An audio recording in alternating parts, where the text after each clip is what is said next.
ஆர்வலரான அன்னை பிஜி சரவணன் அவர்கள் கடந்த 3 ஆண்டுகளுக்கும் மேலாக திருவைகுண்ட தொகுதி மற்றும் அதன் சுற்றுவட்டார பகுதிகளில் உள்ள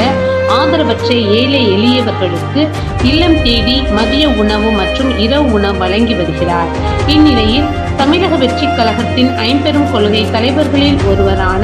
சமூக ஆர்வலர் அஞ்சலை அம்மாளை கொள்கை தலைவராக அறிவித்ததன் ஏற்பால் தமிழக வெற்றி கழகத்துடன் இணைந்து தமிழக வெற்றி கழக தலைவர் தளபதி திரு விஜய் அவர்களின் ஆசையுடன் கழக பொதுச் செயலாளர் அண்ணன் புசியன் ஆனந்த் அவர்களின் வழிகாட்டுதலின்படியும் 19/7/2025 என்று திருவைகுண்டம், கோட்டைக்காடு, உண்டியலூர், ஏரல், கீழமங்கலக்குறிச்சி போன்ற பகுதிகளுக்கு மதிய உணவும், அண்ணா நகர், கொட்டாரக்குறிச்சி, ஆறுமுகமங்கலம், அரசங்குளம், மாரமங்கலம், இடையற்காடு, தளவாய்புரம், சம்படி